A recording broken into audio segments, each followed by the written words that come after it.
రోజుల్లో చాలా prominent person, ఒక మత బోధకుడు. అతని పేరు నికోదేము.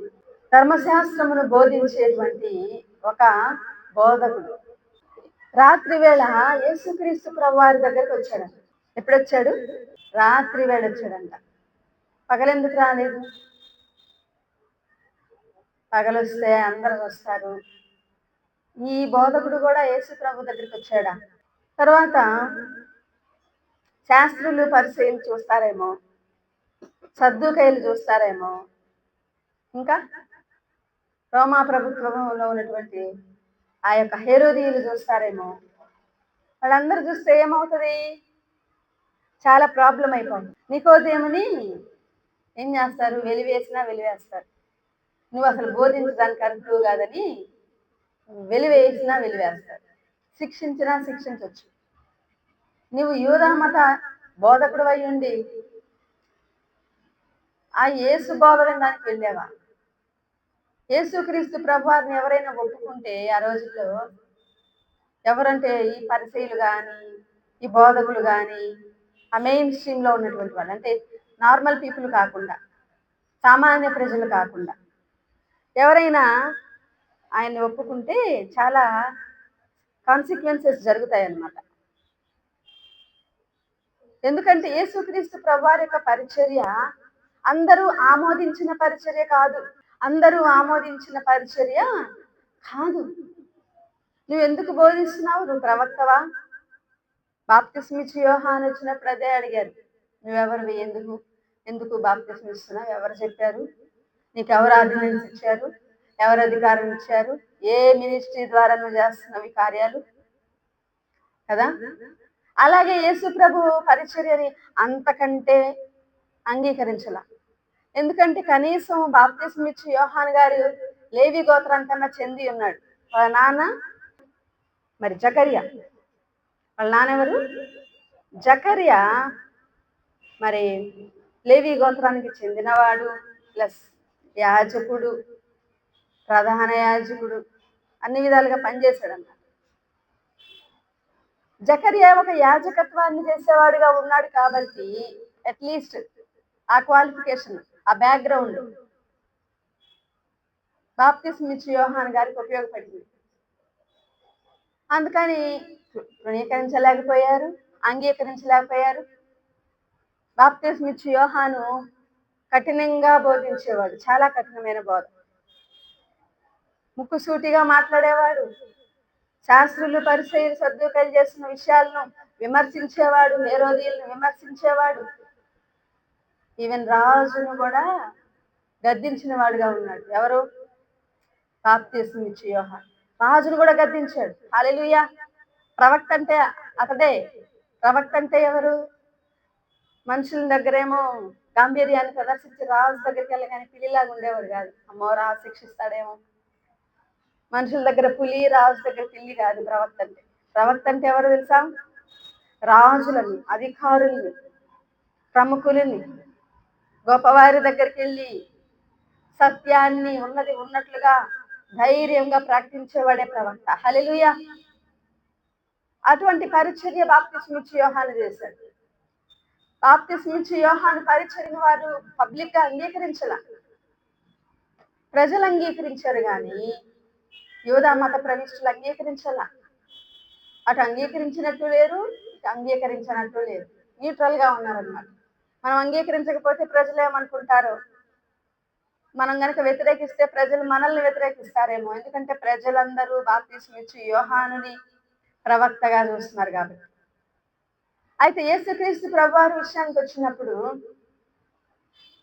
ప్రతి దినము మరి పోరాడేవాళ్ళు, ఎదిరించేవాళ్ళు, అడిగేవాళ్ళు, అడ్డుకునేవాళ్ళు ఆయన పరిచర్యని. ప్రతి దినం అడ్డుకునేవాళ్ళు.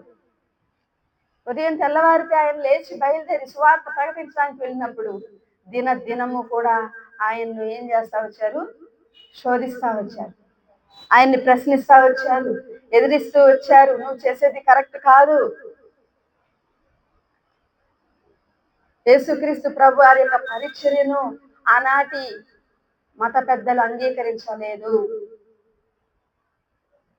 యేసుక్రీస్తు ప్రభు వారి యొక్క పరిచర్యను అప్పుడున్న దేవాలయంలో ఉన్నటువంటి పరిచర్య చేసేటువంటి అధికారులు కానీ, పెద్దలు కానీ, ప్రధాన యాజకులు కానీ ఒక్కరు కూడా అంగీకరించలేదు, ఆమోదించలేదు. పైగా ప్రజలు ఎవరైనా ఆయన దగ్గరికి వెళ్తే, ఎవరైనా ఆయన దగ్గరకు వెళ్ళి ఆయన యొక్క బోధ విని అట్లా చేస్తే ఒక్కొక్కసారి వాళ్ళని శిక్షించేవాళ్ళు కూడా. గుంపులో అందరు కలిసి వెళ్ళి ఇది వచ్చేవాళ్ళు ఏమన్నారు కానీ, ప్రత్యేకంగా ఎవరన్నా ఈ మంచి ప్రవక్త అన్న యేసుక్రీస్తు ప్రభువాన్ని ఒప్పుకుంటే, యేసుక్రీస్తు ప్రభువాని పక్షంగా మాట్లాడితే ఏం చేసేవాళ్ళు? వాళ్ళని శిక్షించేవాళ్ళు. యేసుక్రీస్తు ప్రభువారి యొక్క పరిచర్యను పబ్లిక్గా ఎవరు కూడా మాట్లాడడానికి లేదు ఆ రోజు. అందుకే ఆయన అన్నాడు, మనుషుల ఎదుట నన్ను గూర్చి మీరు ఒప్పుకొనకపోతే నేను కూడా నా తండ్రి ఎదుట ఒప్పుకోను. ఆ రోజున ఉన్న సమస్య మనుషుల ఎదుట ఒప్పుకోవడానికి చాలా మంది భయపడేవాళ్ళు.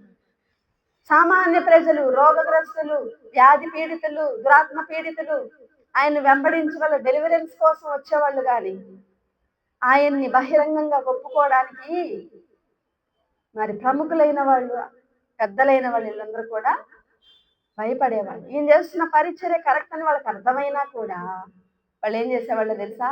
వ్యతిరేకించేవాళ్ళు. ఎందుకంటే వారి స్థానం వాళ్ళు పోగొట్టుకుంటారు.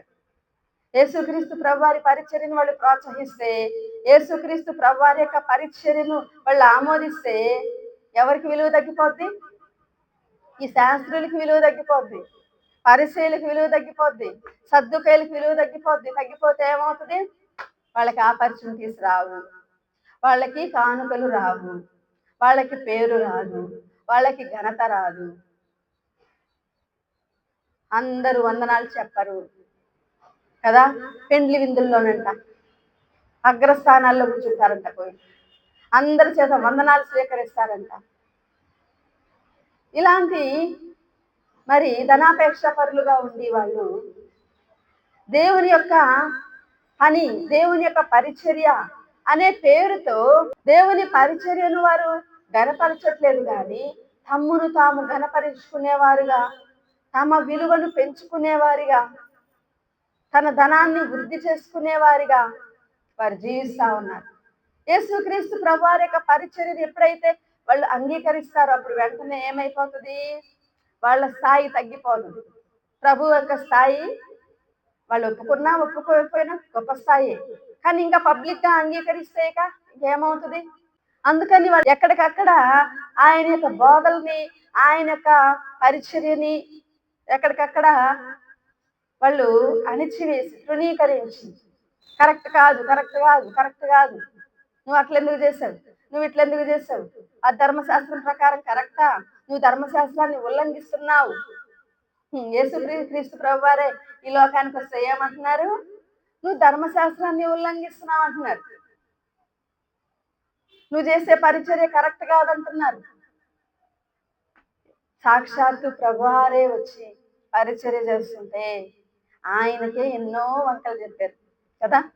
ఆయన్నే అంగీకరించలేదు, ఆయన్నే ఆమోదించలేదు. ఇక మనుషులు మరి దేవుని యొక్క పిలుపుని బట్టి, ఏర్పాటును బట్టి పరిచర్య చేస్తుంటే ఆనాటి శాస్త్రులు లాంటి వారు, పరిసయ్యులు లాంటి వారు ఈనాడు కూడా ఉన్నారు. అలాంటి వారు ప్రోత్సహిస్తారా? అట్లాంటి వారు అన్ని కాలాల్లో ఉన్నారు. ఎంత మాత్రం ప్రోత్సహించరు.